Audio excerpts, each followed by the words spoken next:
Assalamualaikum warahmatullahi wabarakatuh. Shalom, selamat pagi untuk kita semua. Perkenalkan, nama saya Irma Putri Anissa, biasa disapa Irma, dengan NPM 2021-6120119. Di sini, saya akan membahas seputar manajemen keuangan internasional, di mana ada beberapa topik yang memang sudah saya strukturkan untuk kita bahas pada pertemuan kali ini. Jadi yang pertama, untuk slide pertama, sini adalah pentingnya mempelajari manajemen keuangan internasional. Perlu teman-teman ketahui, ketika kita mempelajari manajemen keuangan internasional, banyak hal yang bisa kita pelajari, banyak hal yang bisa kita petik dari kita mempelajari hal tersebut. Contohnya di sini saya sudah memberikan 4 kepentingan atau 4 hal yang dapat kita dapat ketika kita mempelajari manajemen keuangan internasional. Yang pertama yaitu kesempatan investasi. Untuk kesempatan investasi sendiri, ketika kita mempelajari manajemen keuangan internasional, justru kita dapat membantu kita. Jika kita berada di dalam suatu perusahaan, itu akan membantu kita untuk mempelajari bagaimana caranya kita mengeksplorasi dan juga memanfaatkan peluang investasi di pasar global. Hal tersebut akan sangat membantu kita jika kita mempelajari manajemen keuangan internasional. Yang kedua yaitu mengelola atau pengelolaan risiko keuangan multinasional. Untuk kepentingan atau hal yang kita dapat yang kedua ini, bagaimana caranya kita dapat membantu perusahaan itu untuk mengelola resiko atau meminimalisir lah resiko terkait dengan transaksi bisnis berskala internasional. Jadi kita sudah bisa tahu nih, kira-kira ketika kita melakukan transaksi bisnis berskala internasional, ini nih resikonya. Jadi sudah harus ada pencegahan atau langkah yang akan kita ambil yang sudah kita siapkan memang ketika permasalahan tersebut memang kita hadapi. Yang ketiga yaitu pengembangan bisnis global. Untuk pengembangan bisnis global sendiri ini dapat membantu perusahaan untuk memahami investasi asing langsung yang masuk ke dalam perusahaan, penganggaran modal multinasional, analisa resiko negara, dan juga pendanaan perdagangan internasional.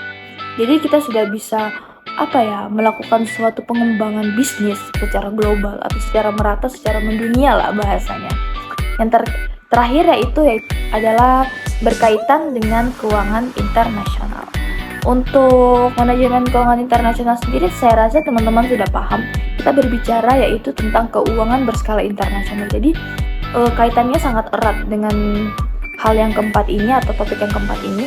Kenapa demikian? Karena ketika kita mempelajari keuangan internasional, justru kita akan tahu atau akan sangat familiar dengan yang namanya nilai tukar, pasar uang internasional, pasar kredit internasional. Jadi ketika kita mempelajari manajemen keuangan internasional, kita sudah punya basic, kita sudah punya pengetahuan secara umum, pengetahuan lebih mendalam lah bahasanya, sehingga ketika kita melakukan transaksi keuangan internasional, itu sudah kayak, saya sudah punya basic nih, saya sudah tahu soal apa saja akun-akun yang ada, apa saja transaksi-transaksi yang ada. Jadi kita sudah bisa bahasanya kayak connect lah dengan hal tersebut. Topik pembahasan yang kedua yaitu faktor apa saja yang mempengaruhi nilai tukar. Di sini sudah ada 6 faktor yang mempengaruhi nilai tukar. Yang pertama yaitu perbedaan angka inflasi. Perlu teman-teman ketahui, angka inflasi di setiap negara itu selalu berbeda. Jadi perbedaan tingkat inflasi antara dua negara itu juga dapat mempengaruhi nilai tukar. Negara dengan tingkat inflasi yang lebih rendah terbiasanya memiliki nilai tukar yang jauh lebih tinggi.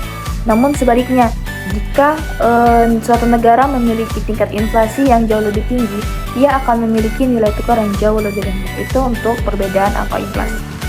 Yang berikutnya yaitu perbedaan pada suku bunga. Perbedaan suku bunga antara dua negara itu juga mempengaruhi nilai tukar. Jadi nilai tukar itu dipengaruhi oleh perbedaan suku bunga yang dapat mempengaruhi imbal hasil real dari portofolio investasi. Nilai tukar yang lebih tinggi itu dapat diharapkan untuk menurunkan keseimbangan perdagangan negara, sedangkan nilai tukar yang jauh lebih rendah itu akan meningkatkannya. Yang ketiga yaitu defisit akun. Untuk defisit akun ini dia seperti neraca perdagangan neto. Jadi untuk defisit neraca perdagangan neto juga itu dapat menyebabkan nilai tukar terdepresiasi, sedangkan surplus itu dapat mempengaruhi nilai tukar untuk terapresiasi. Yang berikutnya yaitu jumlah uang yang beredar. Untuk jumlah uang yang beredar ini Jika ia lebih tinggi, itu dapat mempengaruhi nilai tukar dengan cara meningkatkan jumlah uang yang tersedia untuk perdagangan internasional. Yang kelima yaitu upah.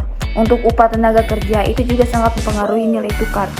Upah yang lebih tinggi itu dapat dipengaruhi dengan nilai tukar dengan cara meningkatkan biaya produksi dan mengakibatkan nilai tukar yang terdepresiasi. Yang terakhir yaitu kondisi makroekonomi. Untuk kondisi makroekonomi ini tuh seperti suku bunga, penyaluran kredit, inflasi, ekspor, dan juga impor. Ini dapat mempengaruhi nilai tukar ya teman-teman.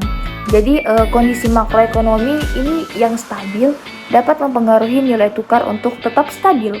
Sedangkan kondisi yang tidak stabil itu dapat mempengaruhi nilai tukar untuk terdepresiasi atau tidak stabil atau mengalami penurunan. Yang selanjutnya yaitu apa sih pengertian dari arbitrasi ini? Jadi teman-teman, di sini sudah saya paparkan mengenai pengertian dari arbitrasi. Jadi arbitrasi ini adalah praktik memanfaatkan perbedaan harga antara dua atau lebih pasar atau instrumen keuangan untuk mendapatkan keuntungan tanpa risiko ataupun risiko yang sangat rendah.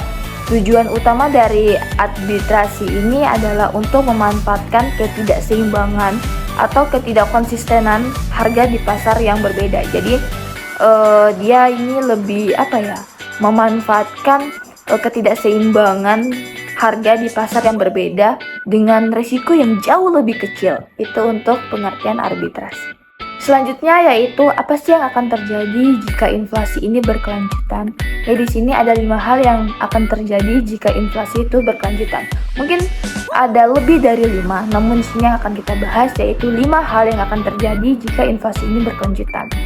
Yang pertama yaitu harga barang meningkat. Inflasi itu akan menyebabkan harga barang dan jasa mengalami peningkatan secara terus-menerus, sehingga biaya pengeluaran masyarakat itu akan mengalami peningkatan. Hal ini dapat mengurangi kemampuan masyarakat untuk membeli barang-barang yang mereka butuhkan serta mengganggu rencana keuangan mereka.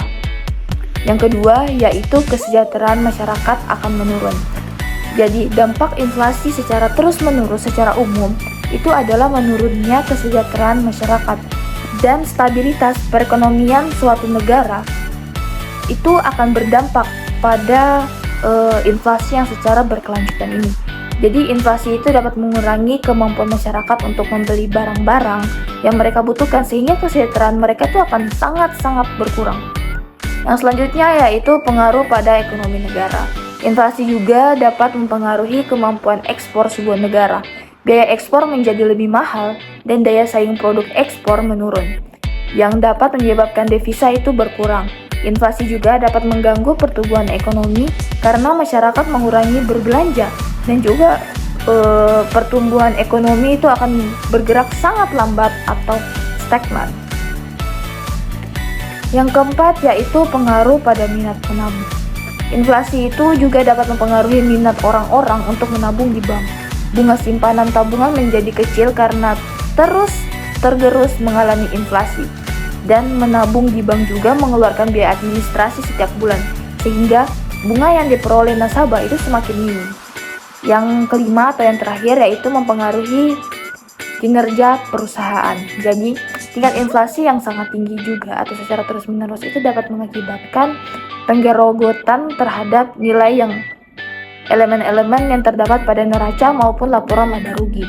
Hal ini dapat mempengaruhi kinerja perusahaan dan memerlukan strategi yang lebih efektif atau efisien untuk menghadapi inflasi tersebut. Pembahasan kita yang terakhir yaitu mengenai pentingnya menggunakan valuta asing. Jadi di sini ada 3 hal yang saya rangkum. Mungkin kepentingan menggunakan valuta asing ini lebih dari 3 atau ada banyak sumber yang menjelaskan lebih banyak. Namun di sini saya hanya mengambil 3 yang menurut saya perlu teman-teman ketahui. Yang pertama yaitu perdagangan internasional. Jadi dengan menggunakan mata uang asing atau valuta asing, pelaku bisnis itu dapat membeli dan juga menjual barang dari jasa di pasar internasional dengan jauh lebih mudah. Yang kedua yaitu diversifikasi portofolio.